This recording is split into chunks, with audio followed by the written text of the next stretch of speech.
ಸಾಕು ಕೆರತೆಗೆ ಗಾಯವಡೆದ ವಿವೇಕಿ ಮೈ ಮರೆದಿದ್ದ ಕೊತ್ತಿದು ನೀ ಕುಠಾರನಲ ಕಿರೀಟಿಯ ಭಾಷಿತ ಧ್ರುಮಗೆ ಲೋಕಮಾನ್ಯನು ಕರ್ಣನು ಲೋಕಮಾನ್ಯನು ಕರ್ಣ ಕುರುಬಲದ ಕೆವಾಳನು ಭಂಗವಡೆದುದೆ ಸಾಕು ನೀ ಸಾರೆಂದು ಭೀಮನ ನೂಕಿದನು ಶಲ್ಯ. ನೋಡು ಭೀಮಸೇನ, ಈಗ ನಿನ್ನ ಬಾಣದ ಏಟಿಂದ ಅವನು ಬಿದ್ಬಿಟ್ಟಿದ್ದಾನೆ. ರಥದಿಂದ ಕೆಡಗೂ ಬಿಟ್ಟಿದಿ, ಎಚ್ಚರವೂ ಇಲ್ಲ, ಎಚ್ಚರ ಇಲ್ಲದೆ ಬಿದ್ಬಿಟ್ಟಿದ್ದಾನೆ. ಅವನ್ನ ಒದ್ದು ಬಿಟ್ಟಿದೀಯ. ಈಗ ನಾಲಿಗೆ ಕೊಯ್ಯೋಕೆ ಹೋಗ್ತಾ ಇದೆಯಾ. ಈ ಸ್ಥಿತಿಯಲ್ಲಿ ಕೊಯ್ಬಾರದು. ಒಂದ್ ಪಕ್ಷ ಕೊಯ್ದೆ ಸತ್ತೋಗ್ಬಿಡ್ತಾನೆ. ಕತ್ತರಿಸಿ ಸತ್ತು ಹೋದ್ರೇನು, ನಾಲ್ಗೆ ಕೊಯ್ದು ಸತ್ತು ಹೋದ್ರೇನು, ಅವನು ಸತ್ತೋಗ್ಬಿಟ್ರೆ ಅರ್ಜುನನ ಆ ಪ್ರತಿಜ್ಞೆಗೆ ಕತ್ತಿ ಏಟು ಬಿದ್ದಾಗ ಆಗ್ಬಿಡುತ್ತೆ. ಆದ್ರಿಂದ ನೋಡು, ನನ್ನ ಮಾತು ಕೇಳು. ಅಣ್ಣನ ಬೈದ ಅಂತ ಅದಕ್ಕೆ ನಾಲ್ಗೆ ಕತ್ತರಿಸ್ತೇನೆ ಅಂತಂತೀಯಲ್ಲ, ಅದಕ್ಕಿಂತ ಹೆಚ್ಚಾದ ಅವಮಾನ ಆಗಿದೆ ಅಂತ. ಯಾಕೆಂದ್ರೆ ಮುಖ್ಯ ದಳವಾಯಿ ಕರ್ಣ ತಾನೇ, ಮುಖ್ಯ ಸೇನಾಪತಿ, ಮುಖ್ಯ ದಳವಾಯಿ, ಮುಖಂಡ, ವೀರಾದಿ ವೀರ, ನನ್ನ ಸಮಾನ ಯಾರು ಇಲ್ಲೋ ಅಂತ ಹೇಳಿ ಗರ್ವ ಪಡ್ತಕ್ಕವನು. ಅವನ್ನ ರಸದಿಂದ ಕೆಳಗೆ ಕೆಡವಿದೆ, ಒದ್ದು ಬಿಟ್ಟೆ. ಇದಕ್ಕಿಂತ ಇನ್ನು ಹೆಚ್ಚು ಅಪಮಾನ ಏನು? ಅವ್ನು ಕೊಂದಾಗ ಆಯ್ತು. ನೀನು ಹೊಂದಿದ್ದಕ್ಕಿಂತ ಹೆಚ್ಚು ಕಣೋ ಭೀಮ. ನನ್ನ ಮಾತು ಕೇಳೋ ಮಾವ. ಹಾಗಾದ್ರೆ ಬದುಕೊಳ್ಳಿ, ನೀ ಹೇಳಿದೆ ಮಾವ ಬದುಕೊಳ್ಳಿ ಅಂತ ಹೇಳಿ ಭೀಮಸೇನ ತಾನು ಪುನಃ ತನ್ನ ರಥಕ್ಕೆ ಹೊರಟೋಗ್ಬಿಟ್ಟ. ರಥಕ್ಕೆ ಮರಳಿದನಾತನು ಈತನ ವ್ಯಥೆಯನೇನೆಂಬೆನು. ಸುಯೋಧನ ರಥಿಗಳುಪ್ಪಟೆ ಗರ್ಭವಿಕ್ಕಿತು ನಿಮಿಷ ಮಾತ್ರದಲ್ಲಿ. ರಥದೊಳಗೆ ಮಾದ್ರೇಶನು ಈ ಸಮರಥನ ಸಂತೈಸಿದನು. ರಥದೊಳಗೆ ಮಾದ್ರೇಶನು ಈ ಸಮರಥನ ಸಂತೈಸಿದನು. ಕವಳ ಪ್ರಥಿತ ಮಂತ್ರೌಷಧಿಗಳಲ್ಲಿ ಹದುಳಿಸಿದನ ಕರ್ಣ.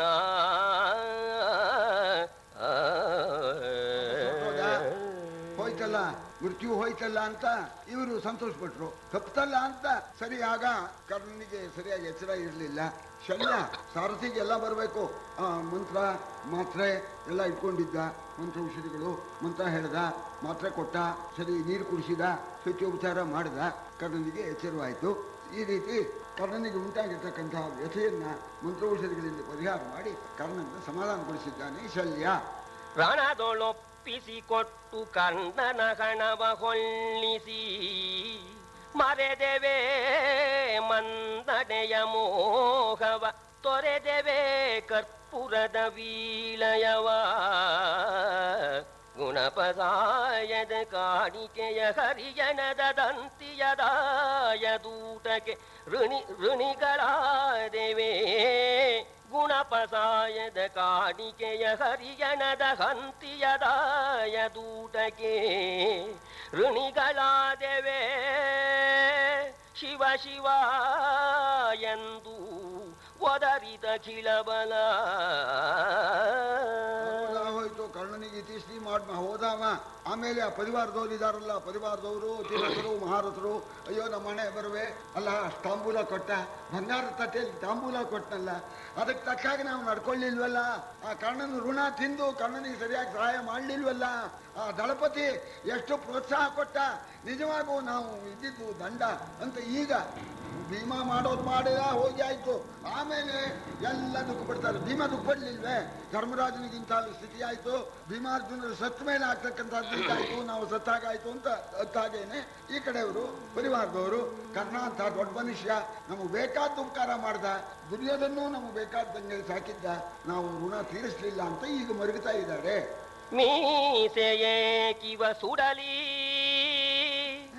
ಮೀಸೆಯೇ ಕಿವ ಸುಡಲಿ, ಸುಭಟರ ವೇಷವೇ ಕಿವು, ತಮ್ಮ ವಧುಗಳು ಹೇಸಿ ನಮ್ಮನು ಬಿಸುಟು ಹೋಗಳೆ ಚಂಡಿಕಾದೇವಿ. ಭಾಷೆ ಬಾಯಲಿ ಕೈದು ಕೈಯಲಿ ವಾಸಿಯನು ಬಿಸುಟು ಅಕಟ ಜೀವದಲಾಸೆ ಮಾಡಿದೆವೆನುದ ಮರುಗಿತು ಕೂಡೆ ಪರಿವಾರ. ಬರೀತಾ ಇದ್ದಾರೆ ಯಾತಕ್ಕೆ ನಾವು ಮೀಸೆ ಅಂತ ದಂಡ ಅಂತ ಗಂಡಸ್ತನ ತೋರಿಸೋ ಮೀಸೆ ಅಲ್ಲ, ಸುಟ್ಟಾಕ್ಬೇಕಿದನ್ನ ಅಂತ. ಆಮೇಲೆ ಹೇಳ್ತಾ ಇದ್ದಾರೆ ನಾವು ಈ ವೀರ ವೇಷ ಇದೆಯಲ್ಲ, ಈ ಬಿಲ್ಲು ಬಾಣ ಕವಚ ಈ ವೇಷವೂ ಕೂಡ ನಮಗೆ ಒಪ್ತಕ್ಕಂಥದ್ದಲ್ಲ. ಮನೆಗೆ ಹೋದ್ರೆ ಹೆಂಗಸರು ನಮ್ಮ ಮನೆಯವರು ಛೇ ಅಂದ್ಬಿಡ್ತಾರೆ, ಅವ್ರಿಗೆ ಯಾಕೆ ಮುಖ ತೋರಿಸೋದು ಅಲ್ರಿ, ಅಷ್ಟೆಲ್ಲ ಉಪಕಾರ ಪಡೆದು ಅಲ್ಲ ಏನು ಮಾಡಿದೆ ಅಂತ ಬರ್ತಾ ಇದೀರಲ್ಲ ಅಂತ ಅಂದ್ಬಿಟ್ರೆ ನಮ್ಮ ಮನೆಯವರಂದ್ರೆ ನಾವು ಹೇಗೆ ಆ ಅಪಮಾನನ ನಾವು ಹೇಗೆ ಸಹಿಸೋಣ ಅಂತ ಹೇಳ್ತಾ ಇದ್ದಾರೆ. ಆ ಚಂಡಿಕಾದೇವಿ ನಮ್ಮ ತೋಡನ್ನು ಬಿಟ್ಟು ಹೋಗೋದಿಲ್ವೇ, ಛೇ ಅನ್ಯಾಯ ಮಾಡಿಬಿಟ್ವಿ, ಬಾಯಲ್ಲಿ ಮಾತು ಕೈಯಲ್ಲಿ ಆಯುಧ ಮಾಡಿದ್ದೊಂದು ಇಲ್ಲ, ಅಯ್ಯೋ ನಮ್ಮ ಹಣೆ ಬರುವೆ ಅಂತ ಪರಿಮಾದವರು ಮರುಗ್ತಾ ಇದ್ದಾರೆ. ಬೈವ ಹೆಂಡಿರ ಚಿಂತೆಯಿಲ್ಲದೆ ಹೊಯ್ವ ಕೀರ್ತಿಯ ಹಂಬಲಿಲ್ಲದೆ ವೈವ ನರಕದ ನೆನಗಿದಲ್ಲದೆ ಪತಿಯ ಸಮಯದಲ್ಲಿ ಕಾಯ್ವರಾವಲ್ಲೆಂದು ಕೆಲದಲ್ಲಿ ಬೈವರಿಗೆ ಮೈ ಗೊತ್ತು ಬದುಕುವ ದೈವ ದೂರರು ನಾವೆನುತ ಮರುಗಿತ್ತು ಪರಿವಾರ. ನಮ್ಮ ಮನೆಯವರು ವೀರಪತ್ನಿಯರು ಅವರು ಬೈತಾರೆ ಅನ್ನೋ ಯೋಚನೆಯೂ ಮಾಡಲಿಲ್ಲ.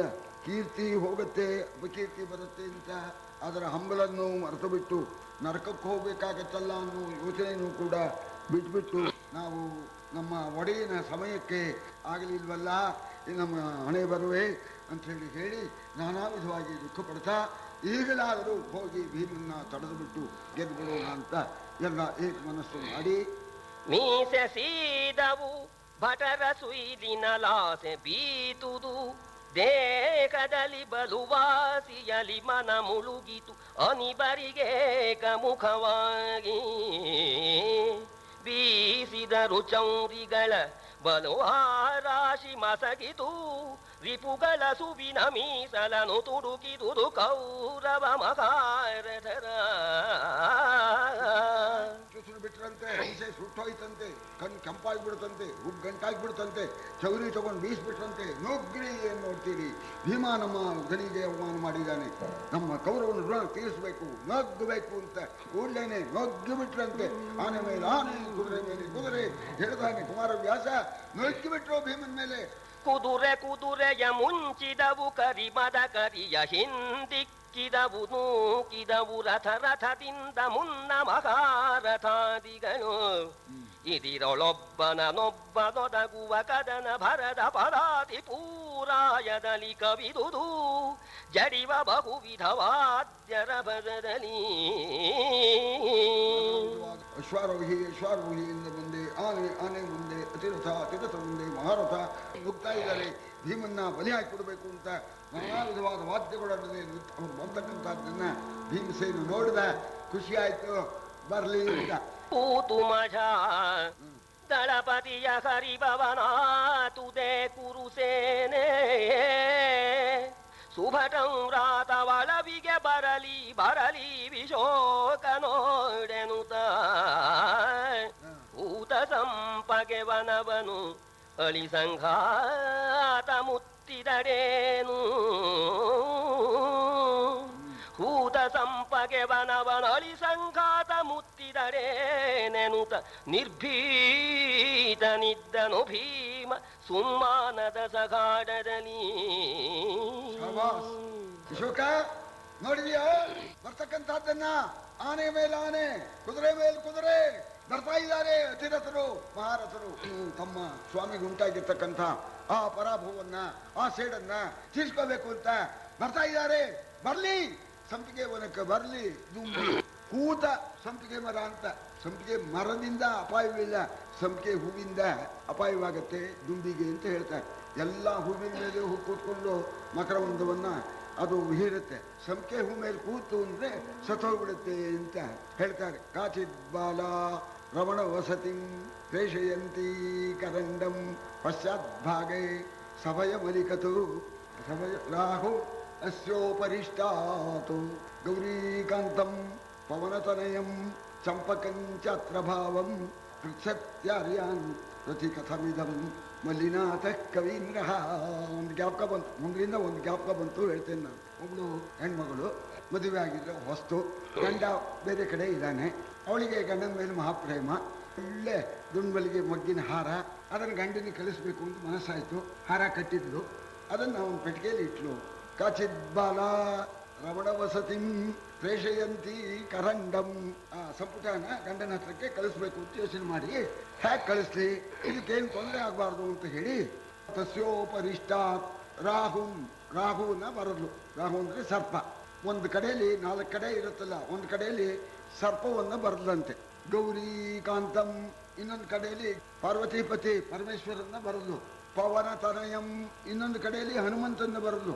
ಚಂಪಕಂಚಾತ್ರ ಭಾವಂ ಇನ್ನೊಂದು ಕಡೆಯಲ್ಲಿ ಸಂಖ್ಯೆ ಹೂ ಬರಲು. ಪೃಚ್ಛತ್ಯಾರ್ಯಾನ್ ಪ್ರತಿ ಕಥಮಿದಂ ಮಲ್ಲಿನಾಥ ಕವೀಂದ್ರ. ಮಲ್ಲಿನಾಥ ಕವಿ ಕೇಳ್ತಾನೆ, ಯಾಕೆ ಹೀಗೆ ಮಾಡಿದ್ದವಳು ಆ ಹೆಣ್ಮಗಳು, ಸಂಪುಟದ 4 ಕಡೆಗೆ 4 ಹೀಗೆ ಬರಲಲ್ಲ ಯಾಕೆ ಅಂತ. ಈ ಹೂವಿಗೆ ಗಾಳಿ ಬೀಸಿಬಿಟ್ರೆ ಪರಿಮಳವೆಲ್ಲ ಹೋಗ್ಬಿಡುತ್ತೆ. ಅದಕ್ಕೆ ಗಾಳಿಗೆ ತೊಂದರೆ ಆಗಬೇಕು, ಗಾಳಿ ಬೀಸ್ದಾಗಬೇಕು ಅಂತ ಹಾವು ಬರಲು. ಹಾವು ಗಾಳಿ ಬಂದ ಕೂಡಲೇ ಕುಡಿದು ಬಿಡುತ್ತೆ, ಅದರಿಂದ ಗಾಳಿ ಬರಬಾರ್ದು ಅಂತ. ಗೌರೀಕಾಂತಂ ಮನ್ಮಥ ಒಳ್ಳೆ ಹೂವು ಸಿಕ್ಕಿದ ಕೂಡಲೇ ನನ್ನ ಬಾಣಕ್ಕಿರಲಿ ಅಂತ ತಗೊಂಡ್ಬಿಡ್ತಾನೆ. ಈಶ್ವರನ ಬರೆದ್ರೆ ಮನ್ಮಥ ಆ ಕಡೆಗೆ ಬರೋದಿಲ್ಲ ಅಂತ ಹೇಳಿ ಗೌರೀಕಾಂತಂ. ಪವನ ತನಯಂ ಈ ಸೂರ್ಯ ಒಣಗಿಸಿಬಿಡ್ತಾನೆ, ಅದಕ್ಕೆ ನಮ್ಮ ಹನುಮಪ್ಪ ಸೂರ್ಯ ನುಂಗ್ಬಿಟ್ಟಿದ್ದಾನೆ, ನಾವು ನುಂಗ್ಬಿಡ್ತಾನೆ ಅಂತ ಬರೋ ಹಾಗಿಲ್ಲ ಅಂತ.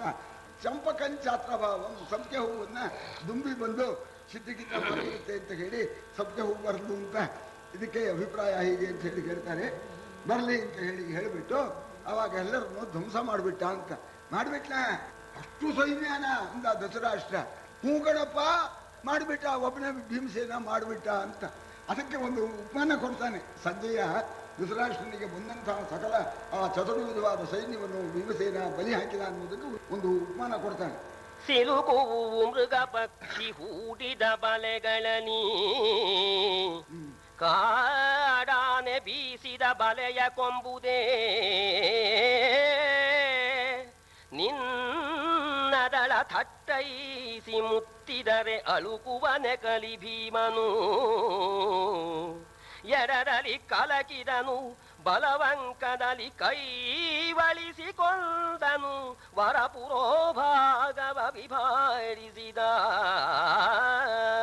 ಹಾಕಿದ್ರೆ ಪಕ್ಷಿಗಳು ಮೃಗಗಳು ಸಿಕ್ಕಾಕೊಂಬಿಡು. ಕಾಡಾನೆ ಬಲಿಗೆ ಸಿಗುತ್ತೆ. ಕಾಡಾನೆ ಭೀಮಸೇನ ಈ ಸೈನ್ಯ ಎಂಬತಕ್ಕಂಥ ಬಲೆ ಒಳಗೆ ಸಿಕ್ಕಾಕೊಳ್ತಾನೆ ಅಂತ. ಹಕ್ಕಿಯೋ ಪಕ್ಕಿಯೋ ಆದ್ರೆ ಸಿಕ್ಕಾಕೊಳ್ಳೋದು. ಏನು ಮಾಡ್ದ? ಏನು ಮಾಡಲಿಲ್ಲ. ಎಡಗಡೆಯವ್ರನ್ನೆಲ್ಲ ತುಳಿದು ಧ್ವಂಸ ಮಾಡಿಬಿಟ್ಟ, ಬಲಗಡೆಯವ್ರನ್ನೆಲ್ಲ ಗುದ್ದು ಕೊಂದುಬಿಟ್ಟ, ಮುಂದ್ಗಡೆಯವ್ರನ್ನೆಲ್ಲ ಒತ್ತು ಕೊಂದುಬಿಟ್ಟ ಅಂದ್ಬಿಟ್ಟ, ಎಲ್ಲ ಪೊಲೀಸ್ಬಿಟ್ಟ ಅಂತ ಸಂಜಯ್ ಹೇಳ್ತಾ ಇದ್ದಾನೆ. ಭೀಮನಿಗೆ ಇದೊಂದು ಈಡೆ. ಮತ್ತೆ ಕವಿದುದು ಮೇಲೆ ಪಡಿಬಲ ಒತ್ತಿ ಹೊಕ್ಕುದು, ಹೆಣದ ಬೆಟ್ಟವ ಹತ್ತಿ ಹುಡಿ ಹುಡಿ ಮಾಡಿ ಹಿಡಿದರು ರಥದ ಕುದುರೆಗಳ. ಕುತ್ತಿದರು ಸಾರಥಿಯನು ಆತನ ತೆತ್ತಿಸಿದರಿಟ್ಟಿಯಲಿ, ಭೀಮನ ಮುತ್ತಿ ಕೈ ಮಾಡಿದರು ರವಿಸುತ ಸಾಕಿದ ತಿಬಳರು.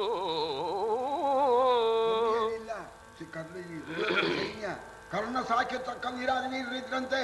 ಏನ್ ನೋಡ್ತೀಯೋ ನುಗ್ಗೋ ಅಂತಂದ್ಬಿಟ್ರಂತೆ, ಎಲ್ಲ ಒಟ್ಟಿಗೆ ನುಗ್ಬಿಟ್ರಂತೆ. ಮತ್ತೆ ಭೀಮಸೇನ ಅಷ್ಟನ್ನ ನಾಶ ಮಾಡಿದ ಮೇಲೆ ಕರ್ಣ ಸಾಕಿರ್ತಕ್ಕಂಥ ವೀರರು, ಆನೆ, ಕುದುರೆ, ಪದಾತಿಗಳು, ರಥಿಕರು ಎಲ್ಲ ಬಂದು ನುಗ್ಬಿಟ್ರಂತೆ. ಅಶೋಕ, ಇವರನ್ನೆಲ್ಲ ಬಾಣಗಳಿಂದ ಹೊಡೆಯೋದು ಸ್ವಲ್ಪ ಶ್ರಮವಾಗತ್ಕೋಣ. ಭೀಮಸೇನ ಏನ್ ಮಾಡ್ದ? ಇಳಿದು ರಥವನು ಗದೆಯ ಕೊಂಡಪ್ಪಳಿಸಿದನು, ಹೊರ ಕೈಯಲರೆದಿಟ್ಟು ಅಲಿಸಿದರನು, ಎಡಗಾಲಲೊದೆದನು ಹೊಯ್ದು ಮುಡುಗಿನಲಿ. ಕಲಕಿದನು ಕೌರವ ಮಹಾಬಲ ಜಲಧಿಯನು, ಕಲಕಿದನು ಕೌರವ ಮಹಾಬಲ ಜಲಧಿಯನು. ಸರ್ವಾಂಗ ಶೋಣಿತ ಜಲದಲೆಸೆದನು, ನೆನೆದ ಜಾಜಿಯ ಗಿರಿಯವನು ಭೀಮ. ಓದೋದ್ರಲ್ಲೇ ಕೇಳೋದ್ರಲ್ಲೇ ಬಹಳ ಆನಂದವಾಗತ್ತೆ ಅಂತವ್ರು ಓದ್ಬೇಕಿದನ್ನ. ಇಳಿದು ರಥವನ್ನು ಒಂದ, ರಥದಿಂದ ಇಳಿದ, ಗದೆ ತಗೊಂಡ, ಗದೆಲಷ್ಟು ಜನ ಬಡ್ದ, ಎಡಗಾಲಿಂದ ಒದ್ದು ಕೆಲವೊಂದು ಸಂಹಾರ ಮಾಡಿದ. ಭುಜಗಳು ಈ ಇದಿಲ್ಲ, ಮೊಳಕೈ ಮೊಳಕೈ ಇಲ್ಲ, ಎಲ್ಲರನ್ನು ಧ್ವಂಸ ಮಾಡ್ದ. ಬಂದಿದ್ದೆಲ್ಲ ಧ್ವಂಸ, ರಕ್ತ ಪ್ರವಾಹ. ಅವನಿಗೆ ಮೈ ಬೇಕು, ಭೀಮನ ಮೈಯು ನೆಂದು ಹೋಗಿಬಿಡ್ತದೆ ಆ ರಕ್ತಗಳಿಂದ. ಈ ಪ್ರಕಾರವಾಗಿ ಬಂದದ್ದನ್ನು ಅಷ್ಟನ್ನು ನಾಶ ಮಾಡಿದ್ದಾನೆ. ಸವರಿದನು ರವಿಸುತನ ಪರಿವಾರವನು, ಮಗುಳು ಬೆತ್ತು ಕೌರವನಿವಗದಲ್ಲಿ ಕಾದಿದನು. ದುರ್ಯೋಧನ ಸಹೋದರ ರತಿವಿದು ನಾಲ್ವರ ಕೊಂದನು. ಉಬ್ಬರಿಸುವರ ಗರುವವ ಮುರಿದು ಪ್ರಳಯದ ಭವನ ರೌದ್ರದ ಓಲು ಭುಲ್ಲಯಿಸಿದನು ಕಲಿಭೀಮ. ಕರ್ಣನ ಪರಿವಾರವನ್ನೆಲ್ಲ ನಾಶ ಮಾಡಿದ. ಆಮೇಲೆ ಕೌರವನ ತಮ್ಮಂದ್ರು 4 ಜನ ಅಪಾರವಾದ ಸೈನ್ಯ ತೆಗೆದುಕೊಂಡು ಬಂದರು. ಆ ಸೈನ್ಯವನ್ನೆಲ್ಲ ನಾಶ ಮಾಡಿ ಆ 4 ಜನ ತಮ್ಮಂದ್ರು, ಇಲ್ಲಿ ಹೆಸರು ಹೇಳಿಲ್ಲ, 4 ಜನ ತಮ್ಮಂದ್ರನ್ನ ಒಂದೇ ಆವತ್ತಿಗೆ ಗದೆಯಿಂದ ಹೊಡೆದು ಕೊಂದಾಕಿದ್ದಾನೆ. ಈ ಪ್ರಕಾರವಾಗಿ ಶತ್ರುಗಳ ಸೊಕ್ಕನ್ನ ಮುರಿದಿದ್ದಾನೆ. ರೌದ್ರಾವೇಶದಿಂದ ಕೂಡಿರ್ತಕ್ಕಂಥ ಭೀಮಸೇನ. ಪೂತು ದೈವವೇ ಭೀಮಸೇನನ ಘಾತಿಯಲಿ ಸೊಪ್ಪಾದೆನೈ, ಸುಡಲಿ ಏತಕೀಧನು ಏತಕಿ ದಿವ್ಯಾಸ್ತ್ರದಿ ಕರಗಳು. ಜಾತಿ ನಾನೆಂದು ಎನ್ನ ನಗ್ಗಿಸಿ ಭೂತಳಾಧಿಪ ಸಾಕಿದನು. ಜಾತಿ ನಾನೆಂದೆನ್ನ ನಗ್ಗಿಸಿ ಭೂತಳಾಧಿಪ ಸಾಕಿದನು. ತಾನೇ ತರಿಂದುಪಕಾರಿ ತಾನೇ ತರಿಂದುಪಕಾರಿ ಎಂದನು ಸುಯ್ದು ಕಲಿಕರ್ಣ. ಈ 3 ಸಲ ಈ ಕಡೆ ಬಂತು. ಈಗ ಭೀಮತ್ತದ್ದಾಯ್ತು. ಅವಾಗ ಕರ್ಣನ ಪರಿವಾರದವರು ಹತ್ರ ಅಂತ ಹೇಳಿದ್ರು. ಈಗ ಕರ್ಣನೇ ಹೇಳ್ತಾ ಇದ್ದಾನೆ. ತನ್ನ ಕಣ್ಣು ಮುಂದೆನೆ ದುರ್ಯೋಧನ 4 ಜನ ತಮ್ಮಂದರನ್ನು ಬಲಿ ಹಾಕಿಬಿಟ್ಟ ಭೀಮಸೇನ. ಗೌರವ ಸೈನ್ಯವನ್ನು ನಾಶ ಮಾಡಿದ, ತನ್ನ ಪರಿವಾರನೂ ನಾಶ ಮಾಡಿದ. ಸಂಕಟವಾಗಿ ಬಿಡ್ತು. ಹೇಳ್ದ ಶಲ್ಯನ ಹತ್ರ ಹೇಳ್ತಾ ಇದ್ದಾನೆ ಕರ್ಣ, ಶಲ್ಯ ನಾ ಯಾಕೋ, ನಾ ಇದ್ದಿದ್ದು ದಂಡ ಕಣೋ. ಮಹಾರಾಜ ನನ್ನನ್ನು ಸಾಕಿದ, ಅಂಗದೇಶದ ರಾಜನ್ನಾಗಿ ಮಾಡಿದ, ನನ್ನನ್ನು ಬೇಕಾದ ಹಾಗೆ ಮೆರೆಸಿದ. ಅಂಥವನಿಗೆ ನಾನು ಉಪಕಾರ ಮಾಡಲಿಲ್ಲ. ನನ್ನ ಕಣ್ಮುಂದೆ ಎಲ್ಲ ಸತ್ತೋದ್ರು. ಅವನ ತಮ್ಮಂದನ್ನೆಲ್ಲ ಕೊಂದ್ಬಿಟ್ಟ ಭೀಮಸೇನ. ನಾ ಇದ್ದಿದ್ದು ದಂಡ, ನಾ ಯಾಕೆ ಬದುಕಬೇಕೋ ಅಂತ ಹೇಳಿ ನಿರಾಶೆ ಹೊಂದ್ಬಿಟ್ಟ. ಆಗ ಶಲ್ಯ ಹೇಳ್ತಾನೆ, ಹೆದರ್ಬೇಡ, ಈ ಯುದ್ಧಕ್ಕೆ ಹೋದವನಿಗೆ ಎಲೆ ಮರುಳೆ ರಾಧೇಯ ಫಳ ಮನವಿಲು ಕದಿರು ತಪ್ಪೇನು, ಸೋಲವು ಗೆಲವು ದೈವಾಧೀನ. ನಿನ್ನಾಳ್ತನಕ್ಕೆ ಕುಂದೇನು ಹಲವರ ಮರಾಸುರರೊಳಗೆ ಹೆಬ್ಬಲವೇ ದುರ್ಬಲವಾಯಿತು. ಹಲವರ ಮರಾಸುರರೊಳಗೆ ಹೆಬ್ಬಲವೇ ದುರ್ಬಲವಾಯಿತು. ನೀ ಮನವಳು ಕದಿರು ಹಿಡಿದನುವನು ಅನುವಾಗೆಂದನಾಶಲ್ಯ. ಸಾರಥಿ ಎಲ್ಲ ಕೆಲಸ ಮಾಡಕ್ ಬರ್ಬೇಕು. ನಿರಾಶೆಯಿಂದ ಇದ್ದಾಗ ಅವನಿಗೆ ಹುರಿದುಂಬಿಸ್ಬೇಕು. ಒಂದೇ ಮಾತು ಹೇಳಿದ ಶಲ್ಯ, ಯಾಕೆ ಯೋಚನೆ ಮಾಡ್ತೀಯೋ, ನಿಲ್ಲೋದೇ ಅದಕ್ಕೆ ಕಣೋ. ಎಲ್ಲ ಸಲವೂ ನಮಗೆ ಗೆಲುವಾಗತ್ತೇನೋ, ಸೋಲುವಾಗತ್ತೆ ಗೆಲುವಾಗತ್ತೆ, ಎಲ್ಲ ನೋಡ್ತಾ ಇದ್ದೇವಲ್ಲ. ಇನ್ನೂ ಮೊನ್ನೆ ಆಗಿದೆಯಲ್ಲ. ಸರಿ, ಯಾವುದರಲ್ಲೂ ಕೂಡ ಸೋಲು ಗೆಲುವು ಅನ್ನೋದು ಯುದ್ಧದಲ್ಲಿ ಅದು ಕಟ್ಟಿಟ್ಟಿದ್ದೇನೆ. ದೈವಾಸುರರು ಯುದ್ಧ ಮಾಡಿದರು. ಕೆಲವು ಸಂದರ್ಭದಲ್ಲಿ ಅಸುರರೇ ಗೆದ್ದಿದ್ದಾರೆ, ಕೆಲವು ಸಂದರ್ಭದಲ್ಲಿ ದೇವತೆಗಳು ಗೆಲ್ತಾರೆ. ಯುದ್ಧಕ್ಕೆ ಹೋದವನಿಗೆ ಗೆಲುವು ಮತ್ತು ಪರಾಜಯ ಅಂತ ಅನ್ನೋದು ಸ್ವತಃ ಸಿದ್ಧವಾಗ್ತದೆ. ಇದಕ್ಕೆ ಕಂಗಾಲಾಗಬಾರ್ದು. ಒಂದ್ಸಲ ಸೋತವನು ಮತ್ತೆ ಗೆಲ್ತಾನೆ, ಯಾಕೆ ಆ ಧೈರ್ಯ ಗಟ್ಟಿಯ, ಧೈರ್ಯವಾಗಿಡು, ಉತ್ತಿಷ್ಠ ಅಂತ ಅವನಿಗೆ ಪ್ರೋತ್ಸಾಹ ಕೊಟ್ಟ. ಏನಾಯ್ತು ಈಗ ಗೆದ್ಬಿಡು ಅಂತಂದಾಗ, ಹಾಗಾದ್ರೆ ಧರ್ಮರಾಜನ ರಥ ಬಿಡು ಅಂದ ಇವನು. ಯಾಕೆಂದ್ರೆ ಭೀಮನ ಮುಂದೆ ನಡೆಯೋದಿಲ್ಲವಲ್ಲ, ಧರ್ಮರಾಜನ ಮುಂದೆ ರಥ ಬಿಡು ಅಂತಾನೆ. ಯಾಕೆ ಅವ ಸಿಕ್ಕಿದಾನಲ್ಲ ಮೃದುವಾಗಿ, ಬಿಡು ಧರ್ಮರಾಜನ ಹತ್ರ ಅಂತ ಹೇಳ್ತಾ ಇದ್ದಾನೆ.